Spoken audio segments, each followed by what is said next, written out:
Welcome to another video.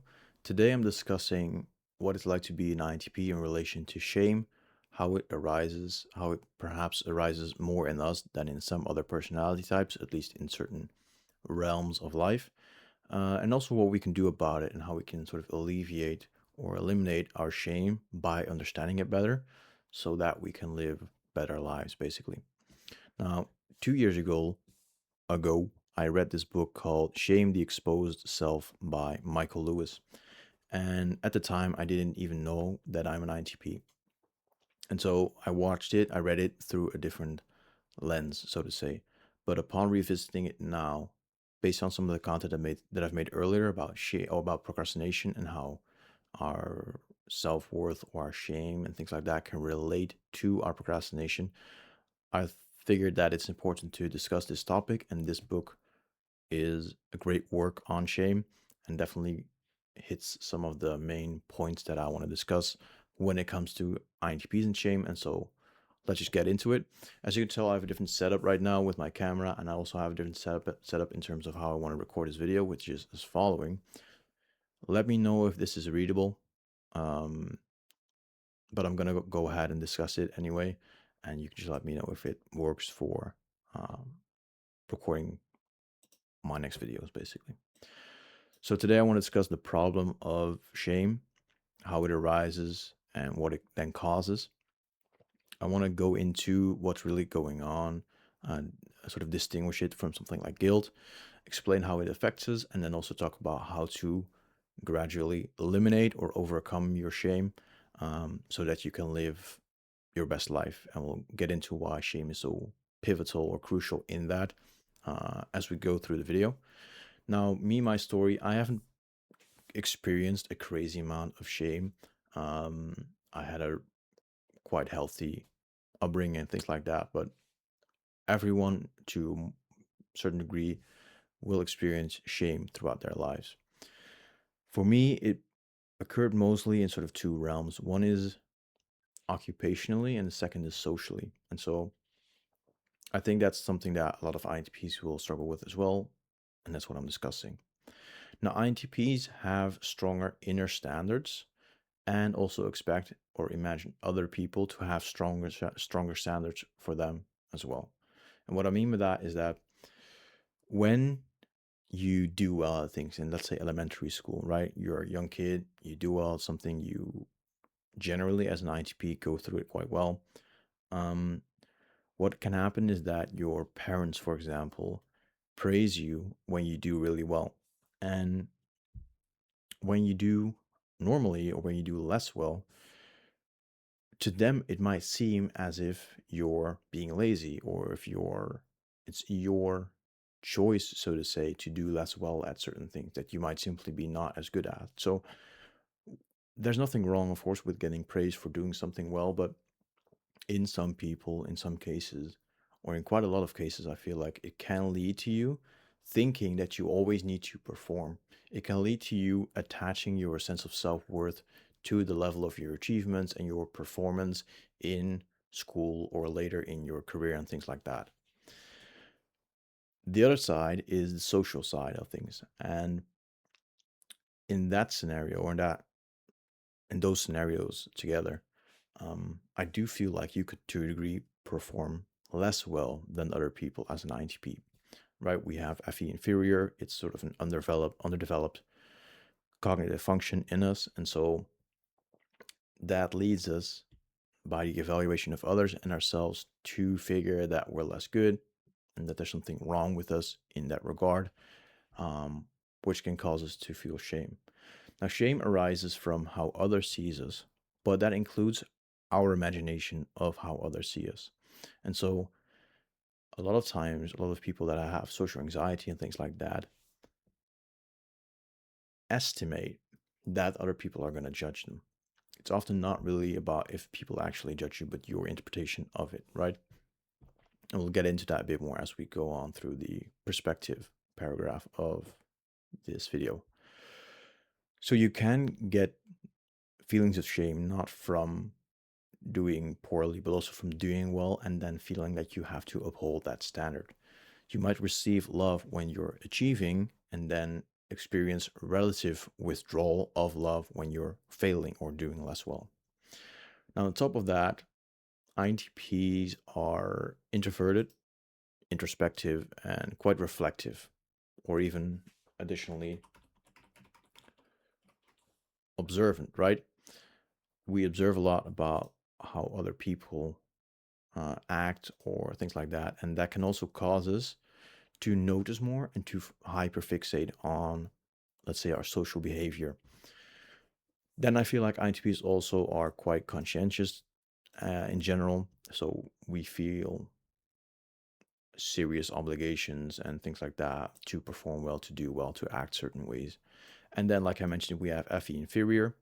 And when that's the case, because it is still in your conscious self, we are always trying to be better socially. It's something that we always focus on and something that we generally feels fundamentally wrong with us.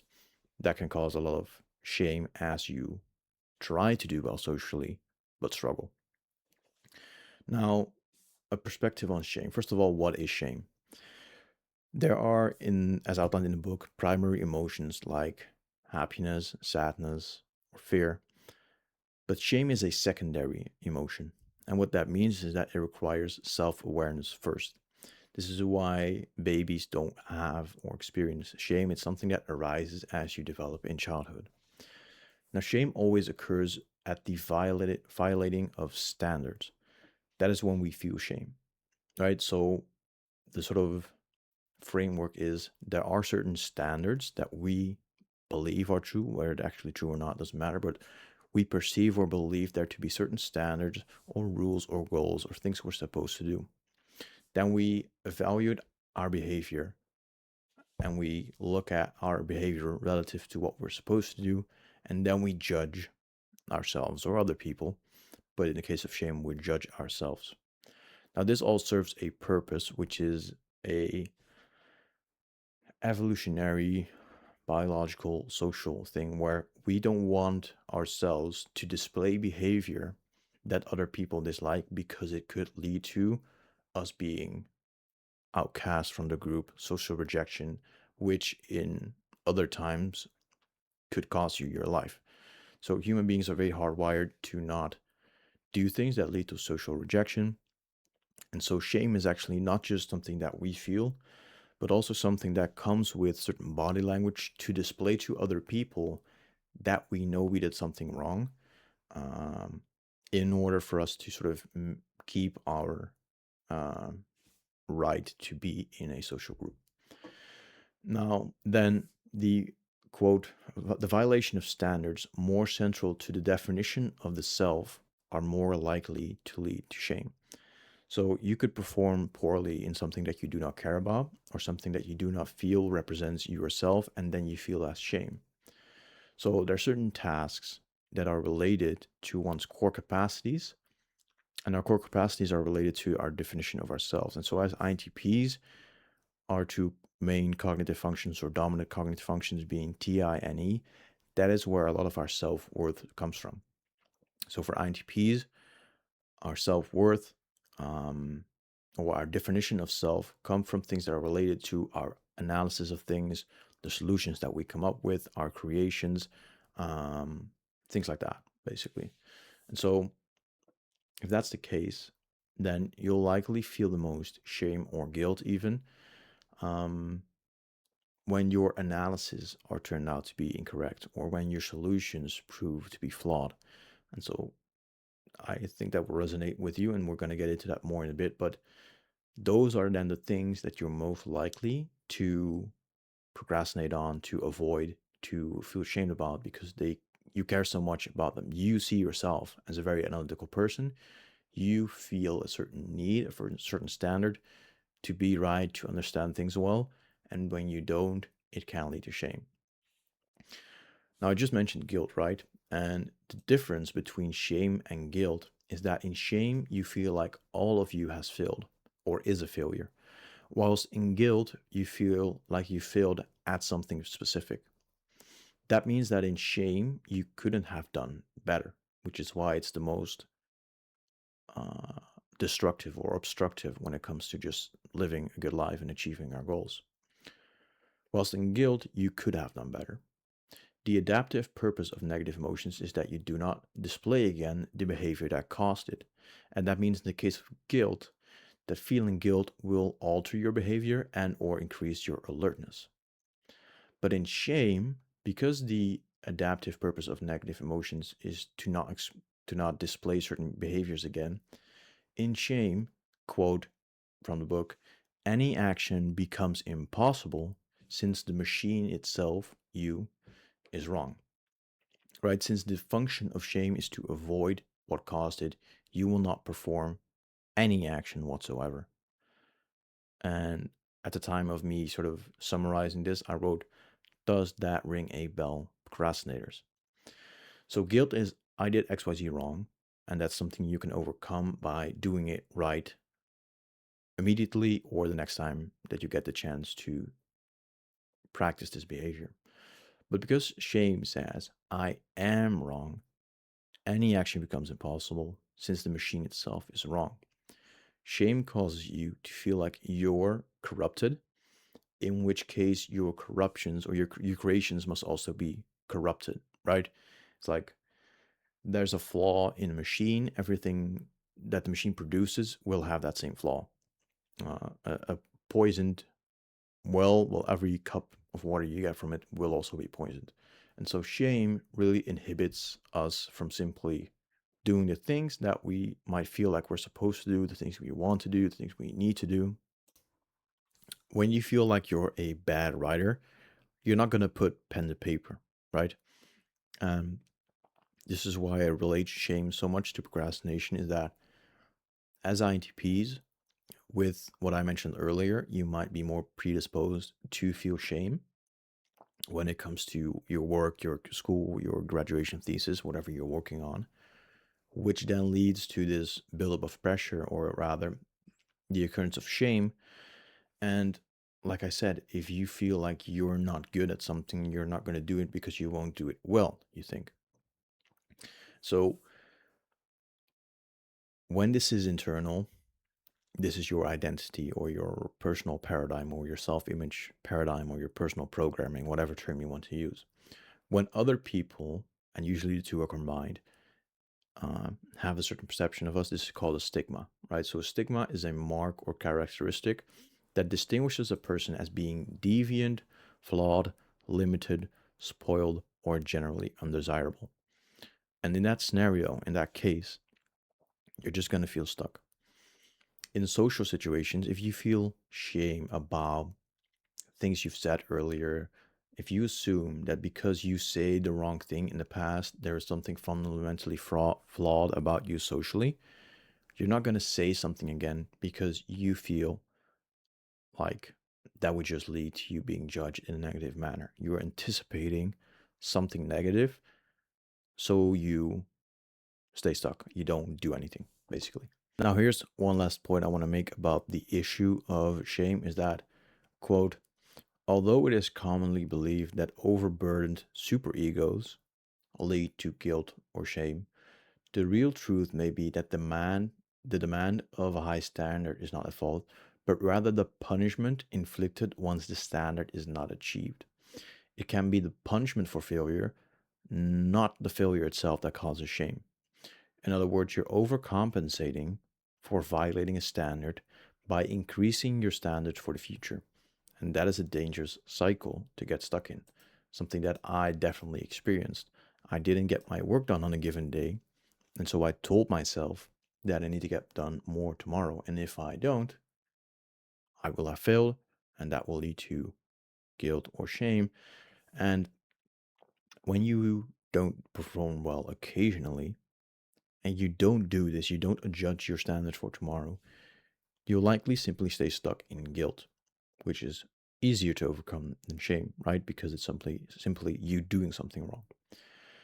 When we're talking about shame, this is a very important point because when you overcompensate for violating a standard by increasing your standards for the future, you are less likely to meet the standards the next time, which means that you'll more consistently not do what you feel you're supposed to do. which leads to shame, right? If you continuously feel doing what you tell yourself you should do, or what you say you're going to do, or what you feel like you're supposed to, whatever, that's going to lead to shame. But shame only makes it more difficult to get things done. And so we don't want to live with shame. So how do we overcome it? Well, there's a couple of points that I wrote down right here on how we can get back to a position of power. In truth, everyone is powerful. It's just that certain things have happened to you or have been interpreted by you across your life throughout the past, only the past, right? Which lead to you feeling a certain way in the moment. And so, what we want is to understand shame better, to understand emotions better, to understand how they affect our behavior, things like that. To reflect on our behavior, to reflect on our shame, to reflect on the things that causes us or that caused us to feel shame or guilt in the past, on the cycle that I just mentioned, and in general, just to introspect and to not spend every single waking moment staring at a screen, but to simply take those moments to do nothing, not even write it down, just to introspect and reflect on what's going on. Now, what I would still recommend is when you've done enough understanding of sort of the objective situation and reflecting on, introspecting on your personal situation, is that you do still journal or write things down. Recently, and this is something that I'll post in 2 videos from now, I think, but I read this book called Building a Second Brain, which can really help you get things done as an INTP, by Tiago Fortes. And in that, he mentioned this quote that I dropped in this video, and it says, translating emotional events into words leads to profound social, psychological, and neural changes. And this is backed by research, right? When people write things down, you can see uh, in MRI scans or whatever, brain scans, neural changes. You can see differences in behavior afterwards. You can see different psychological variables in people as they write things down, things that are related to the emotions they've experienced, things that have happened to them, etc. Now, the main purpose of all this is not just to gain awareness, like we do with the understanding and things like that, and not just to write it down purely, but also to learn to forgive and let go of the past, right? If you can let go of all of your past, you would be omnipotent in the very moment, because everyone simply has a brain that can do amazing things. It's just that our emotions block us, so to say, or obstruct us from doing what we could be doing. It's not just purely emotions, can also be, um, like neurological things like addictions that make it more difficult to focus, whatever it is. There's multiple things going on. But if you can let go of the past, and you can't just do it like that, right? But if you could, you would see tremendous change in your life and in yourself. So the point of writing things down and understanding yourself, and understanding simple general neurology, and emotions and things like that, and concepts like self-concept or self-worth or self-image, can lead to you seeing, believing very clearly that you didn't make mistakes in the past, but that not knowing that you're an INTP, or not knowing how shame works or whatever, has caused you to be a certain way right now. But that going through the cycle of understanding, reflecting, introspecting, and forgiving, you can let go of what's held you back so far and adopt new patterns, new behaviors, new practices. One other thing that I also think is really important in this is that it will still be difficult to go through that process, to reflect, and it will be far more comfortable and easy, and perhaps also a habit of yours, to distract yourself and to use escapism instead of actually facing this problem of shame and dealing with it. So there will always be a degree of suffering or shame or guilt or things that make us feel bad about ourselves, or things that make us feel bad in general, that will hold us back from doing certain actions. But if you have a strong reason as to why you're doing that, it makes it so that the suffering is worth it, right?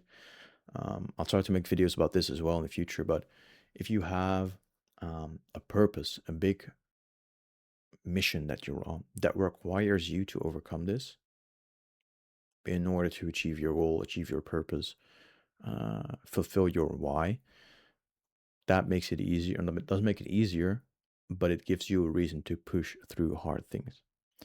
And what all of this comes down to is reinventing yourselves.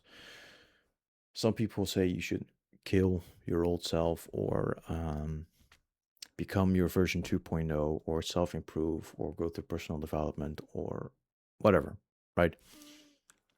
We want to reinvent ourselves. We want to change who we are. I'll show you a image of this in a bit, but ultimately it's us that create our lives.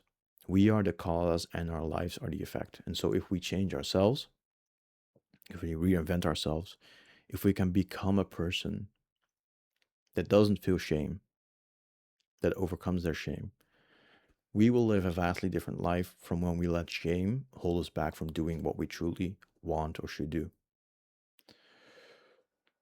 Now, one last thing before I dive into that image is this issue of procrastination. As you can see, a lot of people, the general population, struggle with distraction. It is probably the easiest cause of procrastination to beat, but it affects the most people in terms of quantity. Something that is a bit more INTP specific is anxiety. And anxiety and shame are very closely related. I'm going to make a video about anxiety next. But when you feel shame, so you feel there's something fundamentally flawed about you, it makes it more difficult to imagine you doing a task and expecting a positive outcome as a result of doing the task because you feel shame. You feel like there's something flawed about you. When you feel there's something wrong with you, you don't expect positive outcomes from doing actions. And so why take the action? That is a core mechanic going on in procrastination because of anxiety. Then there's also overanalysis. Uh, then there's also overanalysis, which is probably the most INTP specific, probably also the most difficult to beat. You don't need to beat all three though to see drastic changes in your procrastination. But if you want to go through a free procrastination audit with me, where we get you crystal clear on which of these three causes of procrastination is affecting you the most and should be your main priority if you want to seriously overcome your procrastination, there's a link, the first link in the description, which you can use. Just a free audit. I ask you some questions that get you crystal clear on where you're at, and you also help me out because it gives me better understanding of what I can make helpful content around. So if you want to do that, just use the first link in the description. Now, this is what I mentioned when it comes to um, your identity, your self-image, and things like that affecting you. When I mentioned that we need to reinvent ourselves, because ourselves, we are basically the sum of our beliefs, right? And our beliefs come from our experiences in life. As you go through certain experiences, you build certain beliefs. And those beliefs lead to you having certain identity, which is your personal paradigm, but also a certain worldview. So your paradigm about the external world. Now, when you have a certain paradigm, certain understanding of yourself, or certain belief system about yourself, that leads to your thoughts. If you had a different personal paradigm, different identity, you would have different thoughts. Your thoughts lead to your perceived options, and seeing certain options and thinking about those options lead to certain feelings about each of the options you have in front of you, which lead to you making a certain decision. For example, avoidance or action, right? Social inhibition or expressing what you want to express. So our decisions cause our actions, and ultimately, our life is the sum of the actions we take. Our actions also cause us to have new experiences, which can confirm or deny or strengthen or create new beliefs. But ultimately, we want to live a good life, right? And that can mean very different things for different people, but our life is the sum of our actions, is the sum of our decisions, is the sum of our feelings about the different options we have, or perceive at least, which are both a result of our thoughts, which are a result of our identity, the current version of yourself. So if you can change your beliefs and you change from, for example, a belief of there is something fundamentally flawed about me that makes it impossible for me to do well socially or to not procrastinate, if you can change that belief to a more positive one by, for example, using this concept called mental rehearsal, where you basically go through a synthetic imagined experience, which can count just as heavy as a real experience, you can start to rewire yourself, reinvent yourself. Again, stigma is, quote, a mark or characteristic that distinguishes a person as being deviant, flawed, limited, spoiled, or generally undesirable. Your past self, not other people also do agree, but your past self and your past experiences stigmatize you, have given you a certain stigma, a certain um, distinguishing as a person that is flawed. Your past self causes you in the now to feel like there's something flawed about you. If you can overcome that, and yes, that is difficult, but changing your experiences, breaking down your beliefs, things like that, using those moments where you do feel well about yourself to take certain action, can lead to you letting go of that old self and becoming anew. And that is really all that life is about, because life ultimately is an effect of you being the cause. That was it for this video. Next one will be about anxiety, like I mentioned, and sort of a philosophical take on anxiety. If you have any other video ideas, feel free to let me know your own thoughts about this video as well. Let me know if it's readable. I'll work on that if it's not. And if you're looking to join just a free casual community of other INTPs, then you can use the second link in the description, where I have like some basic training on like being an INTP 101, the cognitive functions, things like that. And you can also connect with other INTPs, connect with me, things like that. So check that out if you want to. That was it for this video. Thank you for listening. I appreciate your patience with me not having posted in a couple weeks. I promise the next one will not require you to wait for a couple weeks. Goodbye.